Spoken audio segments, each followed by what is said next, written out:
ध्यानाभ्यास के लिए कृपया अपने नेत्रों को बंद कर लीजिए। अपने आभ्यंतर अमूर्त शरीर का संवेदन कीजिए।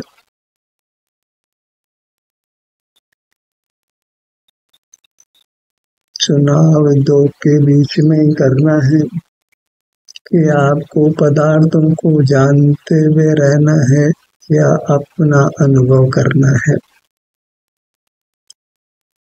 पदार्थों के जानने में बहिर्मुखता है और अपना अनुभव करने में अंतर्मुखता है। सुख अपने में है, बाहर नहीं है, इसलिए बहिर्मुख रहना सर्व ही सुख से च्युत रहना है।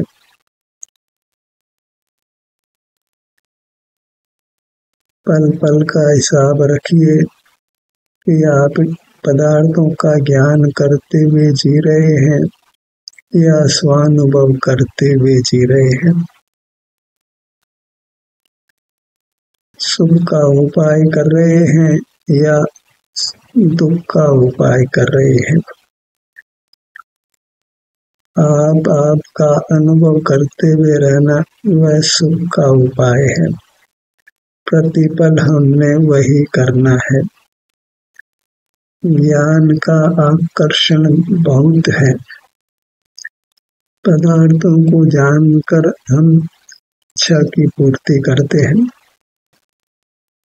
जो बाह्य पदार्थों की आवश्यकताएं हमने बना ली है, उनकी पूर्ति के लिए हम बहिर्मुख रहते हैं। और बाह्य पदार्थों की आवश्यकता की पूर्ति करने से आवश्यकताएं भले ही तत्काल मिटती हो, पर उससे कहीं अधिक बलवान होकर उभर कर आती है। इच्छाओं की पूर्ति तत्काल पूर्ति से लगती है, लेकिन इच्छाएं और अधिक प्रबल हो जाती हैं। आग में घी डालने जैसा होता है। काज को जानने से सुख पाने जैसा होता है। ज्ञान इच्छा का दमन कर ही हम अपना अनुभव कर सकते हैं। वही पुरुषार्थ है। बहिर्मुखता को रोकना, दृढ़ता से रोकना, प्रति समय रोकना, पल पल का हिसाब रखना। जैसे धन के लाभ हानि में पाई पाई का हम हिसाब करते हैं, यहाँ हमको पल पल का हिसाब रखना है। पल पल बहिर्मुख नहीं रहकर अंतर्मुख रहना है। इंद्रिय ज्ञान में नहीं रहकर स्वानुभव रूप रहना है। अपनी मूर्त के आश्रय से रहना है, वही स्वाधीन जीना है। स्वाधीन जीव वही सुख का अनुभव करता है। पराश्रय में हम अपने सुख से दूर रहते हैं। अपने से दूर रहते हैं तो सुख से वंचित रहकर दुख पाते हैं। अपने अमूर्त शरीर का एहसास करते हुए रहना है। अपनी ही प्रेरणा से, अपनी ही भावना से, कारण के दबाव में किया हुआ कार्य शाश्वत नहीं हो सकता है।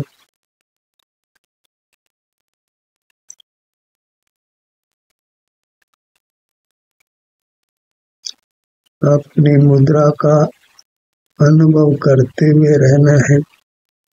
फिर अपने किसी भाग का अनुभव करिए।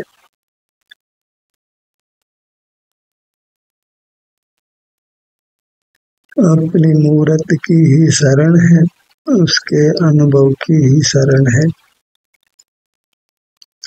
बाह्य पदार्थों को हमने भव भव में भोगा है, पर हम कर्म के बंधन से मुक्त नहीं हो पाए हैं। एक मूर्त शरीर छूटता है और दूसरा मूर्त शरीर बन जाता है। कर्म अत्यंत बलवान है, भले ही वे अचेतन हो। शरीर की रचना कर्म के द्वारा ही की जाती है।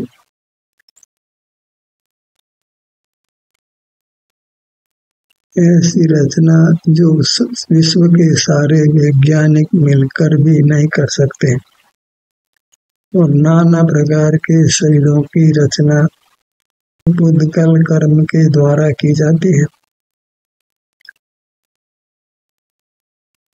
बहिर्मुख रहते हैं तो बुद्धकल कर्म उत्पन्न होता है और बहुत बलवान भी होता है। उसके न चाहे ही फिर हम नाचते हैं, कोई जोर नहीं चलता है।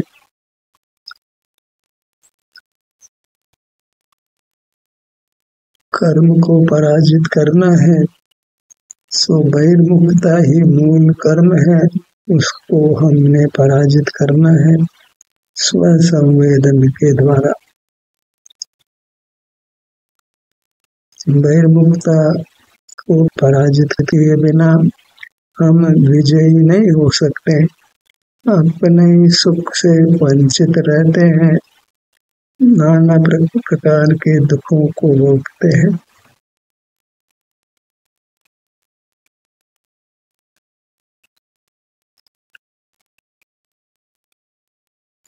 ध्यान को अधिक व्याख्या की आवश्यकता नहीं है। अपना ही आभ्यंतर अमूर्त शरीर, इसको नाना विभाग कर अनुभव में लेते रहना है। जो भी शरीर के स्वास्थ्य की स्थिति है, उसी का हमको संवेदन होता है। वह संवेदन ही मोक्ष मार्ग माना गया है। दुख से निवृत्ति और सुख पाने का वही यथार्थ उपाय है। क्रियाओं से कर्म का बंधन मिटता नहीं है, अपितु और बलवान हो जाता है।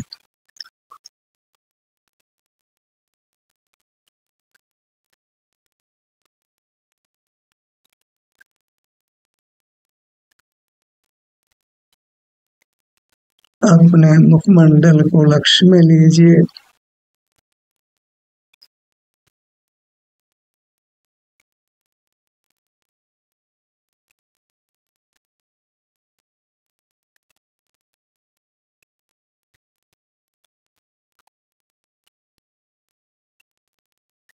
यही मुक्ति का मार्ग है। अपनी मूर्त में उपस्थित होना, वही सिद्धालय में आना है। अपनी मूर्त ही सिद्ध है और यही सिद्धालय भी है।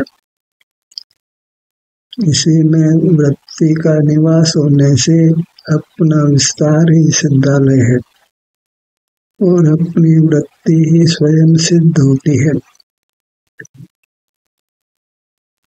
मोक्ष मार्ग में पर का कोई विकल्प नहीं है।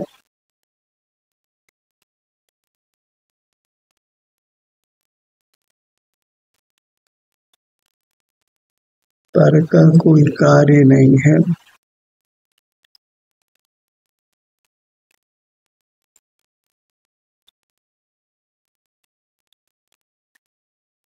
पर की किंचित भी पराधीनता नहीं। पर से विमुख होकर पर से मुक्त ही होते हैं।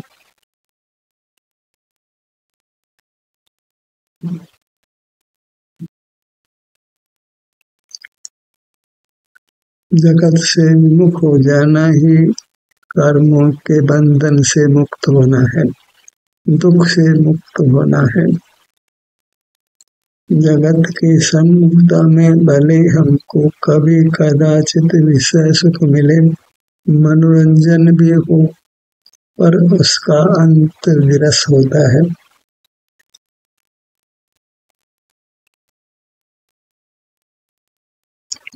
यह अमूल्य मनुष्य जीवन मनोरंजन में समाप्त नहीं करना है।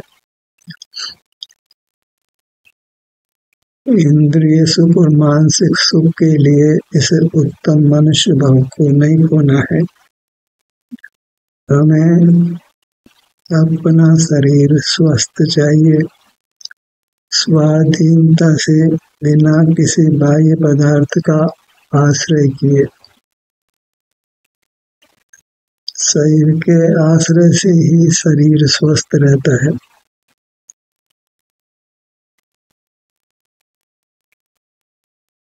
सिर के भाग पर आइए।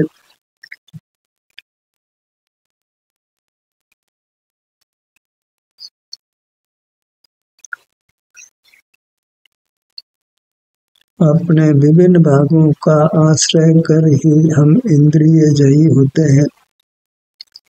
जिनेंद्र परमात्मा होते हैं।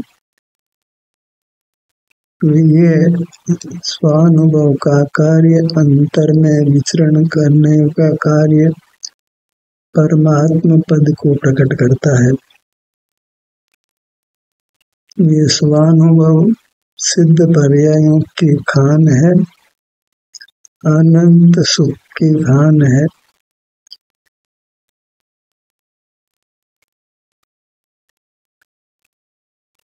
वर्तमान में भी सुख और भविष्य में भी सुख। ललाट भाग पर आइए।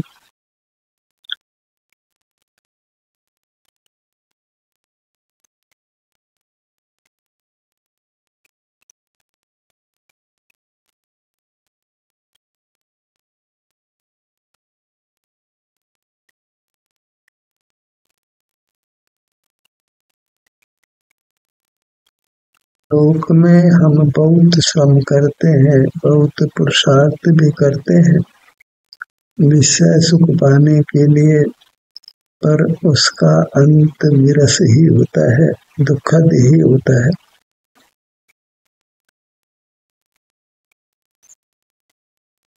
स्वानुभव का पुरुषार्थ प्रारंभ में भी सुख देता है और अंत में तो अनंत सुख देता है।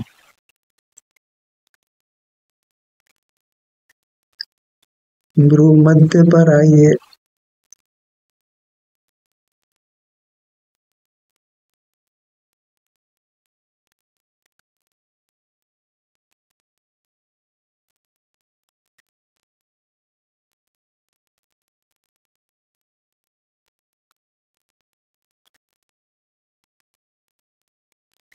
तो इतना ही है कि अपना मुख अपनी ओर रहे, अर्थात सिर से पैरों तक इसी में किसी भाग पर हो। हमें मुख पर की ओर नहीं करके अपनी ओर रखना है।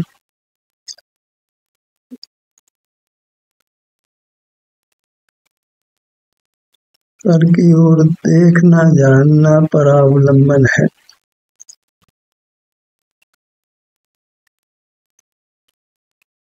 और अपना अनुभव करते हैं तो पर का देखना जानना बिल्कुल नहीं होता है।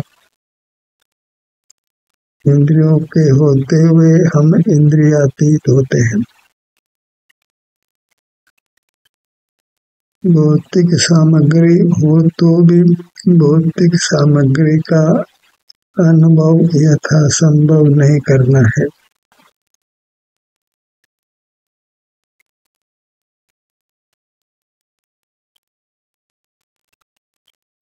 दोनों नेत्र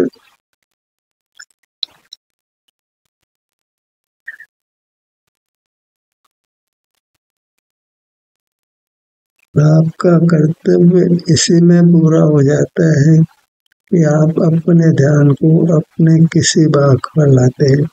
वह भाग छोटा हो या बड़ा हो, आपका आसन भी कोई भी हो, यदि हम अपनी मूर्ति के ही किसी भाग का संवेदन करते हैं तो बंध कर्मों से मुक्त होते हैं।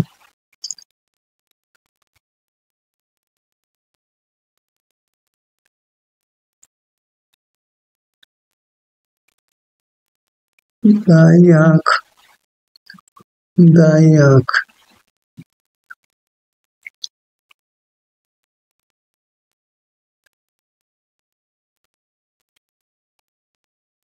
शरीर की चिकित्सा शरीर के अनुभव से ही करनी है। यही अभिन्न साधन है, सुख पाने का उपाय है।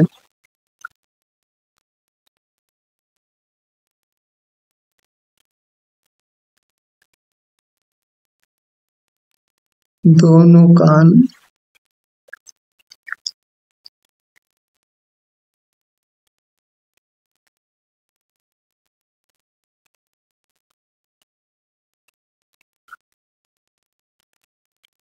बायां कान, दायां कान,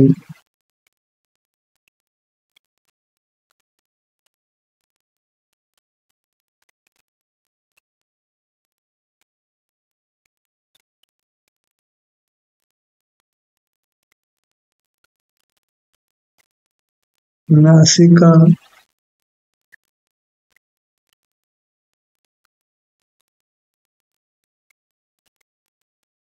जागृत अवस्था में हम अपना अनुभव कर सकते हैं, पर यदि जागृत होकर भी अपना अनुभव नहीं करते तो फिर जागृति हमसे छीन ली जाती है। फिर हम निद्रा का सेवन करते हैं और शीघ्र ही एक केंद्रीय पर्याय में पहुंचते हैं, जहां फिर निरंतर निद्रा में ही रहते हैं। निद्रा की भावना हमको एक केंद्रीय में पहुंचाती है।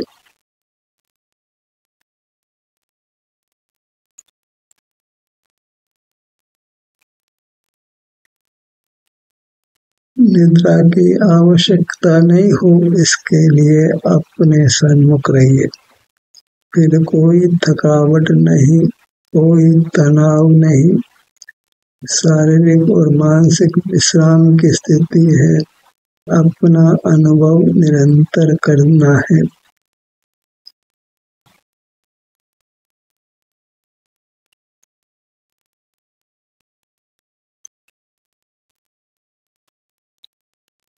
दोनों होठ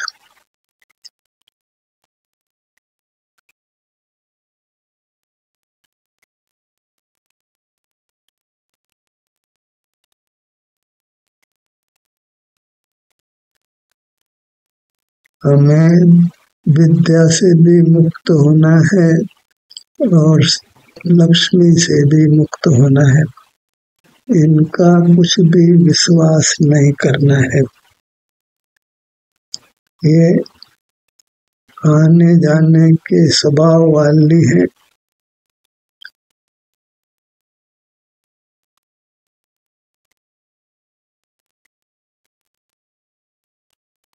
बाहर लक्ष्मी है, सरस्वती है और भीतर ईश्वर का निवास है।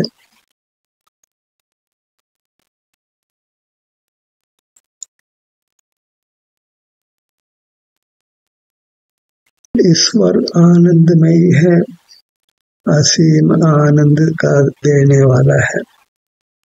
अपनी मूर्त को ही ईश्वर संज्ञा है। अपना ईश्वर कहीं बाहर नहीं है।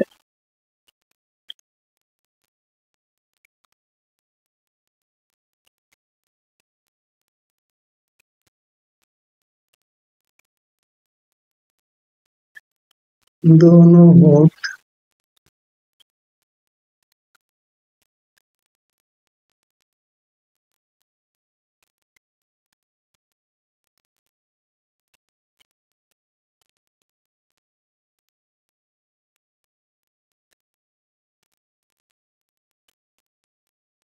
जिह्वा,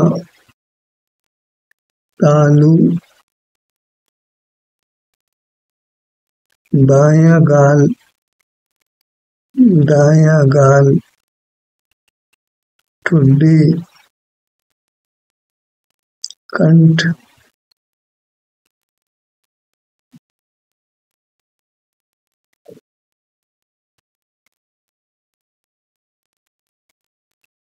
सीने के भाग पर आइए।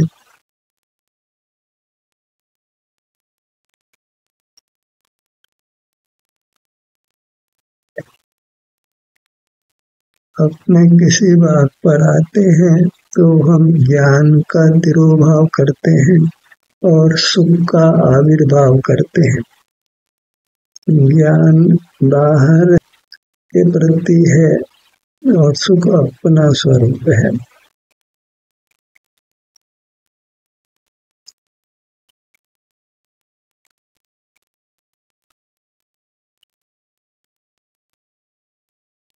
हृदय स्थान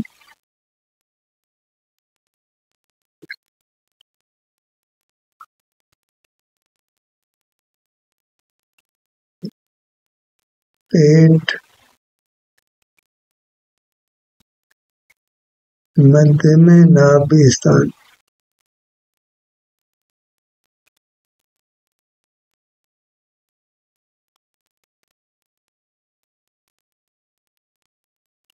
पेट के भाग पर आइए।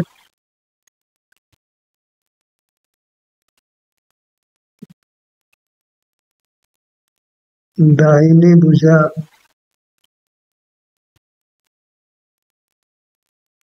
इस प्रकार धीरे धीरे बहिर्मुखता का संस्कार मिटता है और अंतर्मुखता का नूतन संस्कार उत्पन्न होता है।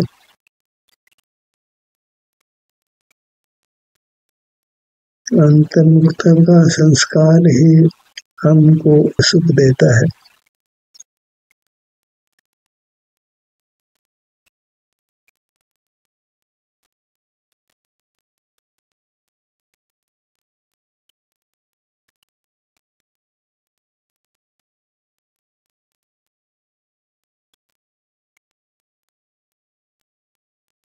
दाहिनी भुजा,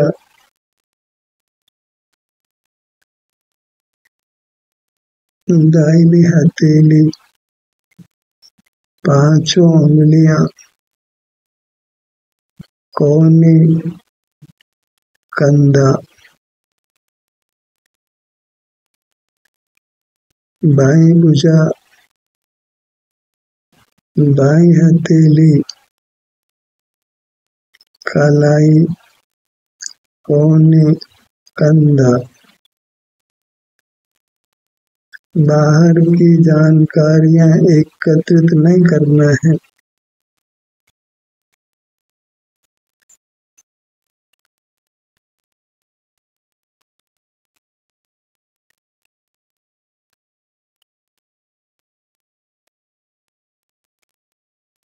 दाहिना पैर, दाहिनी पगतली, पांचों उंगलियां, एड़ी, रखना, घुटना, जंघा, पूरा दायां पैर। दायां पैर, पांचों उंगलियां, पगतली, एड़ी, रखना, पिंडली, घुटना, जंघा। इस प्रकार शरीर का एहसास करते हुए रहते हैं तो इंद्रिय ज्ञान से मुक्त होते हैं। जो इंद्रिय ज्ञान से मुक्त हुआ वह संसार से मुक्त हो गया, शाश्वत सुख को पा गया। ध्यान का सत्र यही समाप्त होता है। आपकी सहभागिता के लिए धन्यवाद।